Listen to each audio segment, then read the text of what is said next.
तो चौथा क्वेश्चन हम देख लेते हैं कि हमने लिखा है कि यहाँ पे नीचे दिए गए क्वेश्चन में आपके चैप्टर में दिया हुआ है कि नीचे दिए गए कथन सत्य हैं अथवा असत्य हैं, कारण के साथ अपने उत्तर दीजना है।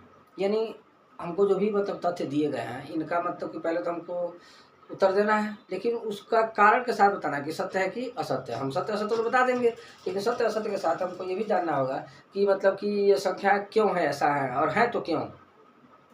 और जो भी हम मतलब कि आंसर दे रहे हैं हाँ ये सत्य असत्य, तो उसका रीजन हमको बताना होगा कि क्यों ये ऐसा है ना। तो सबसे पहले हम शुरुआत करते हैं यहाँ पे, जैसे दिया हुआ है कि नीचे दिए गए संख्याओं के कथन सत्य है अथवा असत्य है, कारण के साथ अपने उत्तर देना है। तो सबसे पहला जो कह रहा है कि प्रत्येक प्राकृतिक संख्या एक पूर्ण संख्या होती है कि नहीं होती है। तो सबसे पहले हम बात कर लेते हैं कि प्राकृतिक संख्या कह रहा है कि एक पूर्ण संख्या है कि नहीं है। तो हम कह लेंगे भाई सत्य है, क्योंकि प्राकृतिक संख्या में चाहे पूर्ण संख्या हो, है ना, क्योंकि प्राकृतिक संख्या में पूर्ण संख्या क्या है, शामिल है।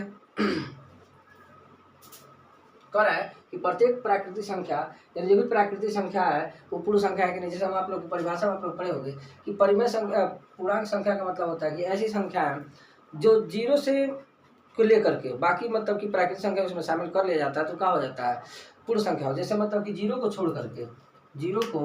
छोड़कर गिनती की जाने वाली सभी संख्याएं, गिनती की जाने वाली सभी संख्याएं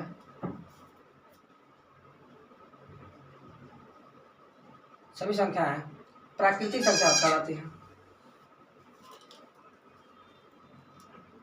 प्राकृतिक संख्याएं कहलाती है।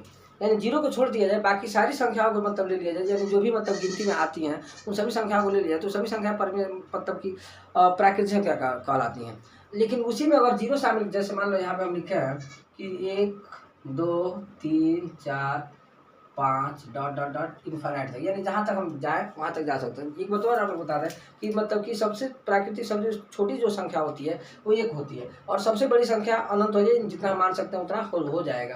अब हम बात कर लेते हैं बच्चे, यहाँ पे हमने कहा कि जीरो को छोड़कर गिनती की जाने वाली सभी संख्याएं जो होती है वो प्राकृतिक संख्या कहलाती है। यानी सभी जो संख्या होता है वो क्या होता है, प्राकृतिक संख्या कहलाता है। अब हम बात कर लेते हैं कि जीरो को छोड़कर तो 1 2 3 4 5 यानी गिनती में जो भी संख्या आता है वो क्या हो जाएगा हमारा मतलब कि प्राकृतिक संख्या कहलाएगा। इसी में पूर्ण संख्या जो आता है, तो पूर्ण संख्या में अगर जीरो को भी शामिल कर लिया जाए, 0 1 2 3 4 5 डॉट डॉट डॉट ऐसे इन्फिनिटी तक लेके जाए हम, यानी देखिए फर्क इतना ही है कि इसमें मतलब सिर्फ 1 से लेकर के अनंत तक जा रहा है। अब इसमें क्या हो जाएगा, 0 से लेकर के अनंत तक जाएगा, बस यही थोड़ा सा अंतर पड़ जाता है कि अगर इसमें हम 0 शामिल कर लिए तो ये पूर्णांक हो गया, और 0 शामिल नहीं किए तो ये क्या हो जाएगा, प्राकृतिक संख्या हो जाता है। तो अब इसी में पूछ रहा है बच्चे आप लोगों से कि बताइए कि प्रत्येक प्राकृतिक संख्या एक पूर्णांक संख्या होती है कि नहीं है। तो हम सिंपल देख रहे हैं कि जो प्रत्येक जो प्राकृतिक संख्या है, तो बताइए प्राकृतिक संख्या इसमें शामिल हो रहा है कि नहीं हो रहा है। अगर प्राकृतिक संख्या इसमें शामिल हो रहा है तो बताइए मतलब कि ये पूर्णांक होगा कि नहीं होगा। तो सबसे पहले यहाँ पे हम लिख लेंगे कि हाँ, पहले लिखेंगे सत्य है। पहले क्या लिखेंगे हम लोग, सत्य है। अब सत्य इसलिए है, सत्य है क्योंकि, कारण देंगे हम, लिखेंगे क्योंकि पूर्ण संख्या में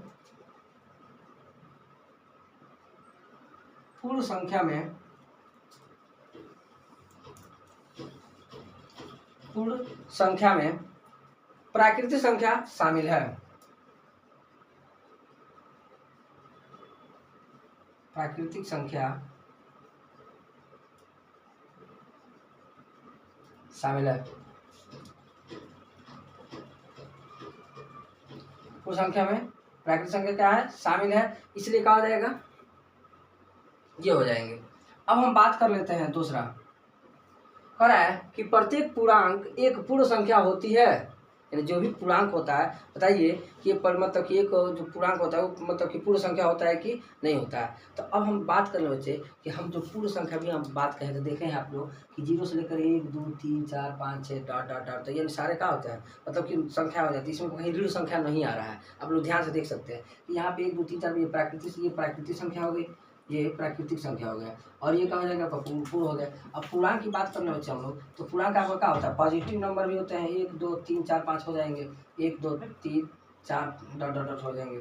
और उसके मतलब कि माइनस भी होते हैं, -1 -2 -3 डॉट डॉट डॉट ये भी हो जाएंगे। अब इसमें शून्य भी आता है। तो अब पूर्णांक 3 प्रकार के होते हैं, धनात्मक, शून्य और ऋणात्मक। यानी पूर्णांक में 3 हो जाते हैं, चाहे वो धनात्मक हो, चाहे वो ऋणात्मक हो, चाहे वो शून्य हो, ये तीनों संख्या मतलब पूर्णांक में आ जाती है। तो अब इस कंडीशन से ये पता चल रहा है, तब दूसरा क्या लिखना पड़ेगा हमको, कह रहा है कि बताइए कि प्रत्येक पूर्णांक संख्या एक पूर्ण संख्या होती है। तो हम देखेंगे मतलब कि इसमें तो धनात्मक आ रहा है, बात सही है, 0 भी आ रहा है, ये भी सही है, लेकिन इसमें ऋणात्मक संख्या नहीं होता है, इसलिए इसको हम लिखेंगे यहाँ पे असत्य। असत्य। अब असत्य लिखने का पीछे को लिख लेंगे यहाँ पे, अब कारण भी देना पड़ेगा हमको, तो कारण यहाँ पे लिख लेंगे क्योंकि पूर्णांक में जो भी पूर्णांक है, पूर्णांक में ऋणात्मक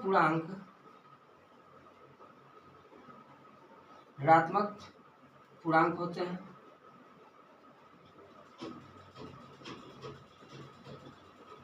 पूर्णांक में ऋणात्मक पूर्णांक होता है, जबकि पूर्ण संख्या में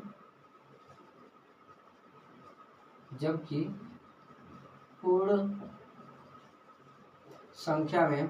पूर्ण संख्या होता है, पूर्ण संख्या में कोई भी संख्या ऋणात्मक नहीं होती,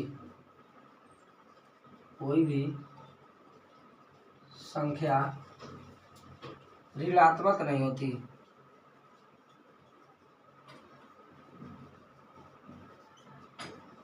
आप लोग क्लियर हो गया होगा।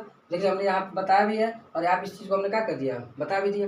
अब ये आपकी प्राकृतिक संख्या हो गई, ये पूर्ण संख्या हो गई, ये पूर्णांक हो गया। अब तीसरा कह रहा है कि प्रत्येक परिमेय संख्या एक पूर्ण संख्या होती है, यानी जितना भी हम परिमेय संख्या लेंगे क्या वो पूर्ण संख्या होगा। तो सिंपल जानता है कि पूर्ण संख्या मतलब संख्या मतलब कि पूर्ण होनी चाहिए, यानी जैसे गिनती में 0 1 2 3 4 5 इस रूप का दिखना चाहिए। और परिमेय संख्या हम बात करें तो 4/3 भी होता है, ये भी परिमेय संख्या है। तो सिंपल ये बात करें, ये इसमें हमको दिख रहा है क्या, और जब नहीं दिख रहा है तो क्या हो जाएगा, असत्य होगा कि नहीं होगा। सिंपल बात कर लेते हैं यहाँ पे।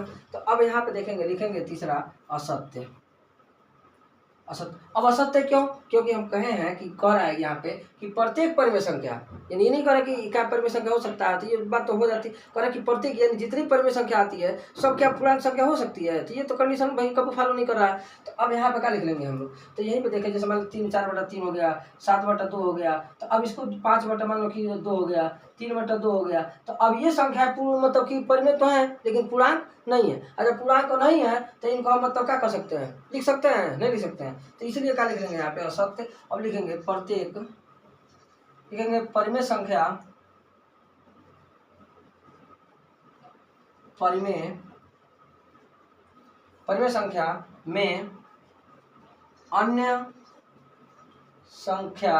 कई प्रकार की संख्या है, अन्य कई प्रकार की संख्याएं आती हैं जिनको पूर्ण संख्या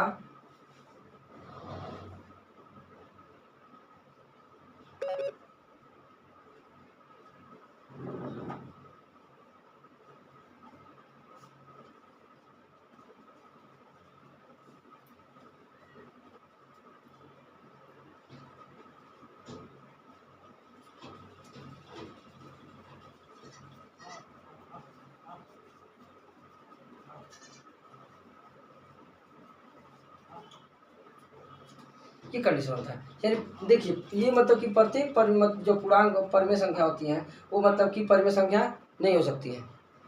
प्रत्येक मतलब कि पूर्ण संख्या नहीं हो सकती है, यानी जितना भी मतलब कि परिमेय होता है उससे सारी संख्या पूर्ण संख्याएं नहीं हो सकती हैं, क्योंकि पूर्ण में 1 2 3 4 5 6 डॉट ये सब आता है। और परिमेय में मतलब कि ये सब आ जाएगा, चाहे ये हो चाहे ये हो। तो कह रहा है कि प्रत्येक आना चाहिए, यानी जितना सब इसमें आ रहा है, कहा नहीं आ रहा है, कुछ आ रहा है कुछ नहीं आ रहा है, तो इसलिए हम कह देंगे असत्य है। बस इस कंडीशन पे आप लोग मतलब ये प्रश्न आपका क्या होता है, समाप्त हो जाता है।